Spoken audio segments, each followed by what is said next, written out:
మంచి పరిణామం ఏం కాదు, ఇది సంతోషకరమైనది ఏం కాదు. రాత్రి నేను ఆమె ఇంటర్వ్యూ కూడా ఇవాళ మార్నింగ్ చూశాను. అర్నబ్ గోస్వామితో మాట్లాడినప్పుడు కూడా ఆమె నిన్న మార్నింగ్ నుంచి ఆమె ముఖంలో నవ్వు మాయమైపోయింది 2 రోజుల నుంచి. అంటే ఆమె కూడా ఎంత బాధపడుతున్నారు అనేది ఆమె కూడా ఎలాంటి బాధ ఉందనేది ఆమె ముఖంలోనే మనకు. అంటే న్యాచురల్ కదా, 18 సంవత్సరాలు ఇప్పుడు 2006 నుంచి అసోసియేటెడ్ 19 సంవత్సరాలు ఉన్న పార్టీ సస్పెండ్ చేస్తే న్యాచురల్ గా బాధగానే ఉంటుంది తప్ప సంతోషంగా ఉండరు కదా. ఒకసారి మనం కవిత కోణంలో చూసినప్పుడు ఆమె కాంట్రిబ్యూషన్ ఎవరు కాదనిలేరండి. ఎందుకంటే బతుకమ్మ ద్వారా మహిళల్లోకి తెలంగాణ వాదాన్ని తీసుకుపోవడంలో ఆమె కొంత సఫలీకృతం అయినారు. ఆ విషయంలో అనుమానం ఏం లేదు. తర్వాత జాగృతి ద్వారా ఆమె ఈ స్కిల్ డెవలప్మెంట్ ప్రోగ్రామ్స్ లో కొన్ని వేల మందికి ఆమె ట్రైనింగ్ ఇవ్వడం కావచ్చు, ఆమెకున్న పలుకుబడి ద్వారా సిఎస్ఆర్ ఫండ్స్ కావచ్చు, గవర్నమెంట్ ఆఫ్ ఇండియా ఫండ్స్ కావచ్చు తీసుకొచ్చి ఆమె చాలా మందికి జాబ్ ఓరియంటెడ్ కోర్సెస్ లో స్కిల్ డెవలప్మెంట్ ట్రైనింగ్స్ ఇవ్వడం అనేది, ఇవన్నీ కూడా ఆమె కాంట్రిబ్యూషన్ ఉంటుంది నిరుద్యోగ సమస్యకు ఒక పరిష్కారంగా. తర్వాత చాలా ఇష్యూస్ మీద ఆమె ఫైట్ చేయడము, అంబేద్కర్ స్టాచ్యూని అసెంబ్లీలో పెట్టేయడం, తర్వాత జ్యోతిరావు పూలే విగ్రహం గురించి ఆమె బీసీలతో కలిసి పనిచేయడము, విమెన్ బిల్లు గురించి జంతర్ మంతర్ దగ్గర ఆమె నిర్వహించిన ప్రదర్శన కావచ్చు. అన్నిటికంటే ఎక్కువగా ఆమె కాంట్రిబ్యూషన్ ఏంటంటే కేసీఆర్ గారు ఢిల్లీలో ఈ బిల్లు పెట్టే ముందు, అంటే బిల్లు అంటే పార్లమెంట్ లో పెట్టే ముందు కాదు, ఏఐసిసి లో పెట్టి తెలంగాణ ఇస్తామని జూలై 30 నిర్ణయం తీసుకునే ముందు అక్కడ ఎవరు కూడా ఆయన కాంటాక్ట్ లోకి రావట్లేదు. ఆ టైంలో తనకున్న పరిచయాల ద్వారా ఆమె అక్కడి ముఖ్యమైన నాయకులు, అంటే ఎవరైతే సోనియా గాంధీకి రోజు వాళ్ళ ఇంటికి పోయి కలిసి, ఆస్కార్ ఫెర్నాండెస్ కదా, ఈయన పేరు చెప్పలేదు, బట్ ఆస్కార్ ఫెర్నాండెస్ కావచ్చు, ఇంకా కొంతమంది కావచ్చు. మీరు ఢిల్లీలో ఉన్నారు కాబట్టి మీకు కొంత తెలుసు. సోనియా గాంధీకి అత్యంత సన్నిహితులను కలిసి కేసీఆర్ గారితో వారికి మీటింగ్ ఏర్పాటు చేసి మళ్ళీ ఒకసారి ఈ బిల్లు పెట్టడంలో ఆమెది ఆ రకంగా ఒక కీలక పాత్ర అని చెప్పొచ్చు. ఇవన్నీ ఉన్నాయి. ఆమె కాంట్రిబ్యూషన్ ఎవరు తగ్గట్లేదు. ఎందుకు ప్రకాష్ గారు మరి అంతర్గత అసంతృప్తి ఎందుకు అంత పెరిగిపోయింది? హరీష్ రావు కూడా ఈ విషయంపై స్పందించారు, కేటీఆర్ తో మాట్లాడారు, ఆందోళన వ్యక్తపరిచారు అని చెప్తున్నారు. ఆయన టార్గెట్ చేయడం అనేది అది కరెక్ట్ కాదు కదా. ఇప్పుడు వాస్తవంగా మీకు తెలుసు ఎవరికి ఎక్కువ ఆస్తులు ఉన్నాయి, ఎవరికి ఎన్ని అప్పులు ఉన్నాయి. మరి 20 ఏళ్ళు ఆయన మంత్రిగా, 20 ఏళ్లలో దాదాపు 10 సంవత్సరాలు ముందు రాజశేఖర రెడ్డి గవర్నమెంట్ లో, తర్వాత కేసీఆర్ గవర్నమెంట్ లో ఒక మధ్యలో ఒక 1 year గ్యాప్ ఇస్తే 8.5 సంవత్సరాలు ఆయన మంత్రిగా ఉన్నాడు. ముఖ్యమైన పోర్ట్ఫోలియో చేశాడు. మరి సంపాదించుకోదలుచుకుంటే ఆయనకు కొద్ది అమౌంట్ ఎందుకు సంపాదించుకోవాలి? ఒకవేళ అవినీతి పాల్పడాలన్నప్పుడు స్కై ఇస్ ద లిమిట్ కదా. మరి తను మంత్రిగా కూడా లేదు కదా, తను ఓన్లీ పార్లమెంట్ మెంబర్ గా, అది కూడా ప్రతిపక్ష పార్టీలో పార్లమెంట్ మెంబరు, తర్వాత ఎమ్మెల్సీగా పనిచేశారు. మరి హరీష్ రావు గారి కంటే ఒక 2 రెట్లు ఏ రకంగా ఆమెకు అసెట్స్ ఉన్నాయి? ఎట్లా అంటే హరీష్ రావు కంటే 2 రెట్లు ఎక్కువ ఆస్తులు ఉన్నాయని మీరు ఎట్లా చెప్పగలుగుతున్నారు? ఏ క్యాలిక్యులేషన్? మీ చేతిలో ఫోన్ ఉంది కదా, చేతిలో ఫోన్ ఉంది, కొట్టండి వస్తుంది.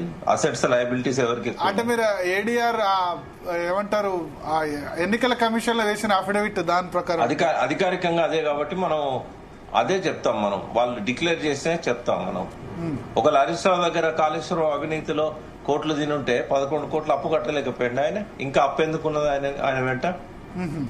ఎవరికి నేను చూడలేదు. ఇంట్రెస్టింగ్ విషయం చెప్తున్నారు మీరు. అఫిడవిట్ చూడలేదు.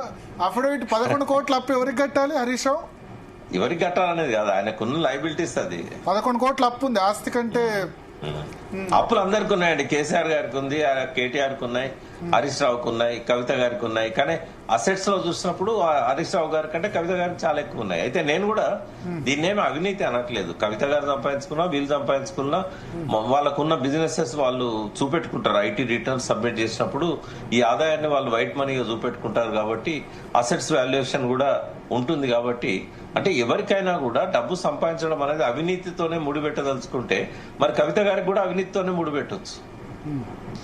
తప్పు కదా అది, ఆ రకంగా ఆరోపణ చేయడం. ఇప్పటి వరకు కవిత గారు తప్ప ఎన్డీఎస్ఏ చెప్పలేదు, విజిలెన్స్ కమిటీ చెప్పలేదు, పీసీ ఘోష్ కమిటీ చెప్పలేదు, కేసీఆర్ తినడం చెప్పలేదు, హరీష్ రావు గారు తినడం చెప్పలేదు.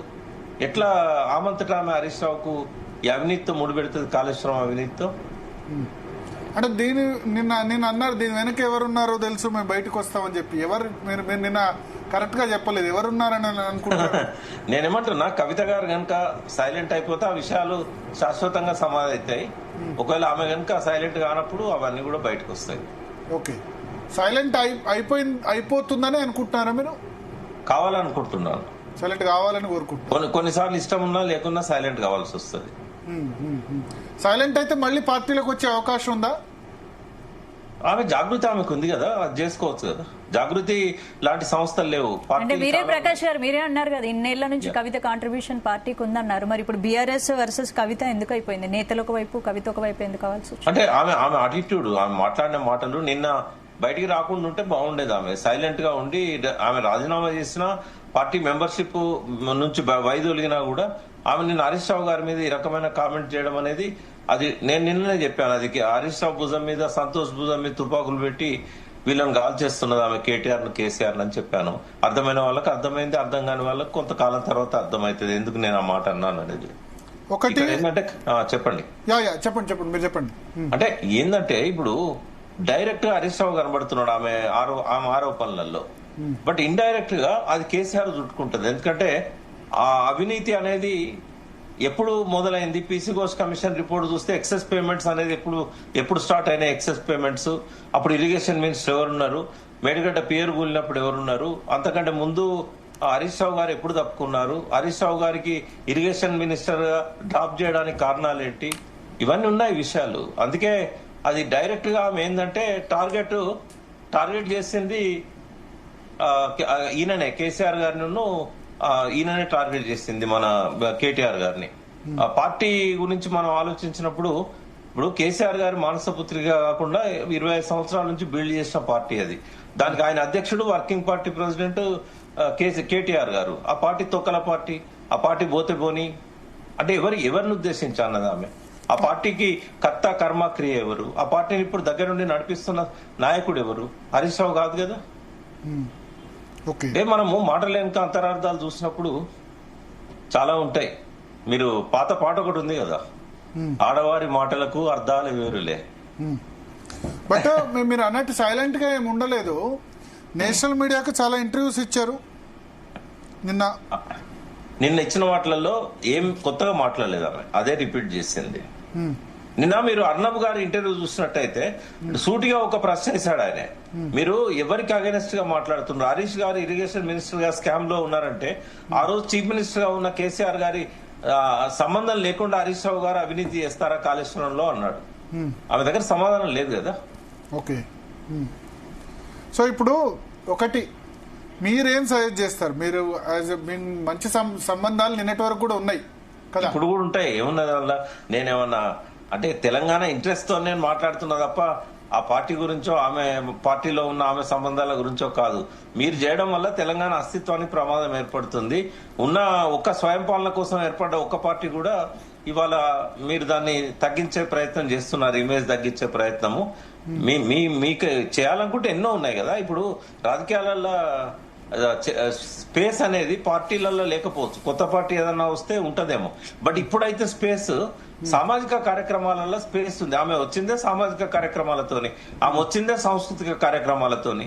ఆ స్పేస్ ఇప్పటికీ ఉంది. తెలంగాణ వచ్చిన 10 ఏళ్ల తర్వాత కూడా కల్చరల్ రెవల్యూషన్ రాలేదు ఇక్కడ. మనకు చైనా చూసినట్టయితే, చైనాలో ఇవాళకి కూడా ఆ పార్టీ ప్రభుత్వాలు ఉన్నాయి అని అంటే కల్చరల్ రెవల్యూషన్ కారణం దానికి.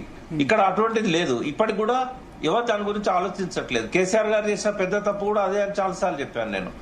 ఆ ఉద్యమకారులను ఉపయోగించుకోకపోవడం కావచ్చు, ఉద్యమ స్ఫూర్తిని తెలంగాణ అభివృద్ధికి లింక్ చేయకపోవడం కావచ్చు, ఆమె చేయొచ్చు. ఆ పనులన్నీ జాగృతి తరఫున చేయొచ్చు. అంతగాని రాజకీయాల్లోకి మళ్ళీ అడుగుపెట్టే అవకాశం లేదు. బీఆర్ఎస్ లో అడుగు పెట్టే అవకాశాలు తక్కువనా? నేను ఎమ్మెల్సీకి కూడా రిజైన్ చేయాల్సిన అవసరం లేదని గతంలో చెప్పానండి. మీరు పార్టీలో ఉండదలుచుకోకపోతే ఎమ్మెల్సీగా కొనసాగవచ్చు, ఏమున్నదల్లా. రాజకీయాలలో మాత్రం మీరు చేసే ప్రతి బీఆర్ఎస్ నుంచి ఎమ్మెల్సీ వచ్చి మళ్ళీ బీఆర్ఎస్ లో కంటిన్యూ అయితే మళ్ళీ క్వశ్చన్ చేయరా? సస్పెండ్ అయినాక మోరల్ రెస్పాన్సిబిలిటీ కాబట్టి చేసింది. నేను చెప్పింది 10 రోజుల కింద. ఏంటంటే ఒకవేళ మీరు రాజకీయాలలో యాక్టివ్ గా ఉండొద్దు అనుకున్నా ఎమ్మెల్సీగా కంటిన్యూ అవుతూ సామాజిక సమస్యల్ని వేదికగా చేసుకోండి కౌన్సిల్ అని చెప్పాం. చేయాల్సిన పనులు చాలా ఉన్నాయి. కేవలం రాజకీయాలలో సీఎం ఒకటే టార్గెట్ కాదు కదా. Okay okay. సో మనతో పాటు నరేష్ ప్రజాపతి గారు ఉన్నారు. నరేష్ ప్రజాపతి గారు విన్నారు కదా. సో 2 days సైలెన్స్ అన్నారు కానీ నిన్న నేషనల్ మీడియాకి ఇంటర్వ్యూలు ఇచ్చారు. విప్రకాష్ గారు లాంటి వాళ్ళు ఏంటంటే ఆమె కల్చరల్ యాక్టివిటీస్ చేసుకుంటే బెటర్ అని సజెస్ట్ చేస్తున్నారు. నమస్తే అందరికి. యా. అయితే వి ప్రకాష్ అన్న లాంటి వాళ్ళు కూడా ఆడవాళ్ళ మాటలకు అర్థాలు వేర్లే అని మహిళలను కించపరచడం అనేది మహిళలను కించపరచడం దయచేసి మహిళా లోకాన్ని కించపరచడం అనేది దయచేసి వెనక్కి తీసుకోండి. ఎందుకంటే అన్న ఆడవారి మాటలకు అర్థాలు వేర్లేని అవహేళన చేయడం అంటే మనమేమో మహిళలు రాజకీయాలు రావాలి, చైతన్యవంతులు కావాలి, 33% రిజర్వేషన్ రావాలి అని కోరుకున్నటువంటి ఈ తరుణంలో మీరు ఒక్క మీద టార్గెట్ చేయడం కోసము ఆమె మీద గనుపెట్టి మహిళా లోకాన్ని అంత కించపరచడం తప్పు కదా. నేను దొరికినానికి ఇప్పుడు ఓకే, మీరు నేనేమంటా ఉన్నా అది మీ విజ్ఞత, అది దయచేసి నా సజెషన్ అది వెనక్కి తీసుకోండి. మ్యాటర్ను సీరియస్ గా ఉంచొద్దని చెప్పి ఆ పాట ఒకటి ఉన్నది అని చెప్పాను అంతే. రైట్ సరే, అది మీ కవిత కాంట్రిబ్యూషన్ కూడా చాలా ఏళ్ల నుంచి బీఆర్ఎస్ నేనేమంటా ఉన్నానంటే ఇప్పుడు ఈ విషయంలో హరీష్ గారి హస్తం ఉంది, లేదా అవినీతి ఉంది, సంతోష్ రావు గారి పేరు ఉందంటేనే మీకు అంత కోపం వచ్చింది. మీరు కేవలం రాజకీయాలు చేసుకోవద్దు అని నేను చెప్పి చూసిన వాళ్లకు మీరు సాంస్కృతిక కార్యక్రమాలు చేయండి అని ఇదా అన్నమాట నేర్పించేది, మన సమాజానికి నేర్పించేది, యువతకు నేర్పించేది, మహిళలకు చెప్పేది. మీలాంటి సీనియర్ నాయకులు రాజకీయాలు మీరు చేసుకోవడానికి అర్హులు కాదు. స్కోప్ ఉంది, అదే కాంటెక్స్ట్ లో మీరు వచ్చారు. అయినా మీరు కవితక్క గారికి మెసేజ్ పెట్టినా మీ మెసేజ్ అర్థం అదే ఉంది. తర్వాత మీరు చెప్పిన అర్థం అదే ఉంది. భరత్ గారు మీకు ఆలోచించండి. అంటే మీరు వి ప్రకాష్ గారిని కాకుండా నా ప్రశ్న అడ్రస్ చేస్తే చెప్పండి. అంటే ముందు మాట్లాడరు కదా సార్, ముందు మాట్లాడరు కదా. వారు అన్నారు ఏమన్నారంటే కవిత గారు హరీష్ రావు మీద, సంతోష్ రావు గారి మీద గన్ను పెట్టి ఎక్కువ పెట్టారని చెప్పారు కదా. మరి మీరు ఆ మాట అన్నారు కదా కవిత గారిని, అప్పుడు మిమ్మల్ని ఏమనాలి సార్? మేము మీకు ఒక మాట అంటే మీకు అంత కోపం వచ్చింది. కవిత గారు వారి మీద గన్ను పెట్టి కేసీఆర్ గారి మీద, తండ్రి మీద, అన్న మీద ఎక్కువ పెట్టిన అంత పెద్ద మాట మీరు అన్నారు కదా. మళ్ళా ఆమె చేసిన గొప్పతనం మీరే చెప్పారు కదా. ఆమె ఎంత రకంగా కృషి చేసింది, తెలంగాణ కోసం ఏ రకంగా కష్టపడ్డది, మహిళలు ఏ రకంగా ఉద్యమంలో పనిచేసారు, ఢిల్లీలో స్థాయిలో ఏ రకంగా లాబింగ్ చేశారు, తర్వాత మీరు అన్నట్టు స్కిల్ డెవలప్మెంట్ కోర్స్ ఏ రకంగా చేశారు. ప్రాపర్టీస్ విషయంలో ఆయన చెప్పారు డబుల్ ఉన్నాయి ఆస్తులు అని చెప్పి. లేదండి ఆయన ఏడీఆర్ అసోసియేట్ నాకు తెలిసి ఎన్నికల అఫిడవిట్ లెక్కల ప్రకారం మనం కన్ఫ్యూజ్ కావచ్చు. డిబేట్ లో కూర్చున్నాడు వినే ప్రేక్షకులు కన్ఫ్యూజ్ గారు. దయచేసి నన్ను బాగా చెప్పిన వివరణ చెప్పనివ్వండి. వారు ఏమన్నారంటే ఇంత పెద్ద మాట అంటే దీన్ని పక్కన పెట్టవచ్చు, కానీ ఎందుకు వి ప్రకాష్ గారు లాంటి అన్నలకు ఎందుకంత కోపం వచ్చింది? మేము అన్నది ఏంటంటే అన్న, మరొకసారి మీకు వివరణ ఇస్తా ఉన్నా. ఈ పార్టీ ఎంత ఉంటే ఎంత అనే మాటకు అర్థం చెప్తా ఉన్నా అంటే మనకు మీరెంత గౌరవిస్తున్నారో ఒక పార్టీ నాయకులుగా నిరదాకా మేము కూడా అదే రకంగా గౌరవించేది, అంతకంటే ఎక్కువ ఉండేది. తెలంగాణ ప్రజానీకంలో ప్రతి ఒక్కరు కూడా పార్టీలకు అతీతంగా వాళ్ళని గౌరవించే వాళ్ళ కేసీఆర్ గారి మీద. అయితే అదే కేసీఆర్ గారి మీద వారు ఏ కాంటెస్ట్ చెప్పారంటే ఒక ఆవేదన ఏ రకంగా ఉందంటే 5.5 నెలలు జైల్లో ఉంటే ఒక తండ్రి రాలేదు అనే ఒక జర్నలిస్ట్ మిత్రుడు అడిగితే నా నాన్న అక్కడ దాకా రావద్దు, నా అత్త మామ, నా అమ్మ నాన్న అక్కడ దాకా రావద్దు, ఆ పర్సన్ రావడం నాకు ఇష్టం ఉండదు అని చెప్పి ఆ ఆవేదనంతా దిగమింగుకొని ఆ టైంలో కూడా ఎవరిని ఇబ్బంది పెట్టకుండా మాట్లాడి ఈ సమయంలో సిబిఐకి ఇస్తాం, నేను అరెస్ట్ చేస్తామని ఒక ముఖ్యమంత్రి అసెంబ్లీలో చిన్న నాయకుడు గల్లీలో మాట్లాడుతూ ఉంటే మరి మనం ఏం చేయకపోతే మనం ఎందుకు? మన పార్టీ ఉంటే ఎంత లేకపోతే ఎంత, మన నాయకుడిని కాపాడుకునే క్రమంలో మనం ఉంటే ఎంత లేకుంటే ఎంత అనే దాన్ని ముందు. ఇప్పుడు కేసీఆర్ మీద సిబిఐ కేసు నడుస్తున్న సమయంలో ఇప్పుడు హరీష్ రావు, సంతోష్ అవినీతి చేశారు, కేసీఆర్ మాత్రం చేయలేదంటే ఇప్పుడు అల్టిమేట్ గా సిబిఐకి ఆయుధం అవుతుంది కదా అని చెప్పి బీఆర్ఎస్ నేతలు అంటున్నారు. నేను ఒక్కటే చెప్తున్నా సార్, అంటే ఇక్కడ విషయం ఏంటంటే వీరన్న మాటలకు దేనికి చెప్పండి సార్. బీఆర్ఎస్ పార్టీని ఒక మాటన చూపించండి. ఈ బీఆర్ఎస్ కాదు కానీ ఇప్పుడు కేసీఆర్ చుట్టూన్న వాళ్ళందరూ అవినీతులు అంటే ఆ డబ్బులు అల్టిమేట్ గా అది కేసీఆర్ కే చేరాయని అంటారు. వాళ్ళు అవినీతి చేస్తే సైలెంట్ గా ఎందుకున్నామని కేసీఆర్ కూడా బుక్ చేసే అవకాశం చెప్పమండి. కేసీఆర్ గారు నేను అనేది ఇప్పుడు ఒకటి, ఇప్పుడు సిబిఐ గానీ ఇన్వెస్టింగ్ ఏజెన్సీస్ గానీ నీకు తెలిసినా సరే వాళ్ళు అవినీతి చేస్తున్నామని సైలెంట్ గా ఉన్నా సరే దట్ ఈజ్ ఆల్సో క్రైమ్ కదా. అయితే ఇప్పుడు కవిత అన్నదే కరెక్ట్ అనుకుందాం. ఓకే, ఇప్పుడు బీఆర్ఎస్ అనేది ఏంటంటే హరీష్ రావు, సంతోష్ మీద అవినీతి ఆరోపణలు గుప్పిస్తే అది కేసీఆర్ కు తెలిసినా సరే సైలెంట్ గా ఉంటే అది కేసీఆర్ కూడా క్రైమ్ చేసినట్టు అని చెప్తున్నావు కదా ఇన్వెస్టిగేషన్ ఏజెన్సీస్ కన్నది బీఆర్ఎస్ నేతలు అంటారు. అది అసలు మేము అన్నది ఈ కాంటెస్ట్ లో ఏంటంటే అండి, ప్రభుత్వము ముఖ్యమంత్రి గారు పదే పదే కేసీఆర్ టార్గెట్ చెప్తా ఉన్నారు, కింద అవినీతి అధికారులు అంటున్నారు, మధ్యలో ఉన్న వారి మీద ఎందుకు చేయట్లేరు, దానికి ఎగ్జాంపుల్స్ కూడా నిన్న ప్రెస్ మీట్ చెప్పడం జరిగింది కదా, దానికి సమాధానం ఎవరు చెప్పాలి కదా. మరి ఇప్పుడు నాయకులన్నా చెప్పాలి, విశ్లేషకులన్నా చెప్పాలి, ఎవరో ఒకరు చెప్పాలి కదా. అది చెప్పకుండా నిన్న నా మీద అంటే కవిత గారు ఏమన్నారంటే, నిన్న నా మీద దిష్టి బొమ్మలు దానం చేయడంలో, ప్రెస్ మీట్లు పెట్టడంలో, ఫ్లెక్సీలు తీసేయడంత శ్రద్ధ, ఇమ్మీడియట్ గా యాక్షన్ మరి కాంగ్రెస్ పార్టీ మీద మనం ఎందుకు చేయలేకపోయినాం, కాంగ్రెస్ పార్టీ మీద ఎందుకు బంధకాలు ఇవ్వలేకపోయినాం, ఎందుకు పీసీ కోచ్ కమిషన్ చెప్పి ఎందుకు రియాక్ట్ కాలేకపోయినాం అడిగారు. నాయకుని మీద ఉన్నటువంటి గౌరవం, ముఖ్యంగా తన నాన్న కదా, మా నాన్నని ఎందుకు ఈ రకంగా అవహేళన చేసే విధంగా పార్టీ నిర్ణయాలు ఉంటాయని చెప్పి అడిగితే, పార్టీ 24 అంటే 20 ఏళ్ళ జాగృతి తప్ప బీఆర్ఎస్ కు ఉన్న వింగ్స్ అన్ని కూడా నిన్న మొన్న ప్రతి మండలంలో ప్రతి జిల్లాలో కూడా పెద్ద ఎత్తున పీసీ ఘోష్ రిపోర్టు తలగబెట్టారు, చింపేశారు, ప్రజలకు అర్థం చేయించారు, రోడ్ల మీద బ్లాక్ చేశారు. జాగృతి అందులో పాల్గొనలేదు. మిగతా అన్ని అనుబంధ సంఘాలన్నీ పాల్గొన్నాయి బీఆర్ఎస్సీ. జస్ట్ మీ ఇన్ఫర్మేషన్ కోసం చెప్తున్నా. అదే మాట చెప్పాలంటే మేము ఇందిరా పార్క్ ధర్నా కూడా చేసినామన్నా. ఆనాడు మీ బీఆర్ఎస్ పార్టీ ఏం చేయలే. జస్ట్ ఇన్ఫర్మేషన్ కోసం చెప్తారు. మీకు కూడా ఇన్ఫర్మేషన్ కోసం ఏం చెప్తా ఉన్నానంటే, మేము ఇందిరా పార్క్ దగ్గర ధర్నాకు పిలిపించినప్పుడు మరి బీఆర్ఎస్ పార్టీ ఏం కాలేయలే, సైలెంట్ గా కేసీఆర్ గారు వెంట వెళ్లి ఎక్స్ప్లెనేషన్ ఇచ్చి వచ్చిర్రు. మరి ఎందుకు స్పందించలేదు ఆ రోజు? మన మర్యాద, గౌరవం లేకపోతే అమర్యాద చేసే విధానం మాకు నచ్చకుంటే మేము మాట్లాడితే తప్పు వచ్చిందా? మీరు మాట్లాడారు, మీరు చెప్పారు. అదే రకంగా కవిత గారు చెప్పడం తప్పెందుకు అవుతుంది? ఇంకొక విషయం అండి, ఇంకొక విషయం ఏంటంటే, నేనేమంటా ఉన్నాను, ఇంతకుముందు జాగృతి పక్షాన మాట్లాడారని చెప్తా ఉన్నారు కదా. తెలంగాణ జాగృతి పక్షాన ఈ రోజు ప్రెస్ మీట్ లో మాట్లాడినటువంటి వాళ్ళలో అక్కడ ఉన్నటువంటి నా మిత్రులే అందరూ కూడా, రాజారాం యాదవ్ అంటే కూడా నాకు చాలా గౌరవము. నేను అడుగుతా ఉన్నాను, రాజారాం యాదవ్ నెక్స్ట్ మాట్లాడతారు కాబట్టి, ఈ జాగృతి కార్యక్రమాలకు అటెండ్ కానటువంటి ఇప్పుడు నాయకులు ఎన్ని రోజులు అవుతుంది మీరు అటెండ్ కాకుండా? ఏ రోజు వరకు మీరున్నారు? మరి ఆ రోజు వరకు చేసిన తప్పేముంది?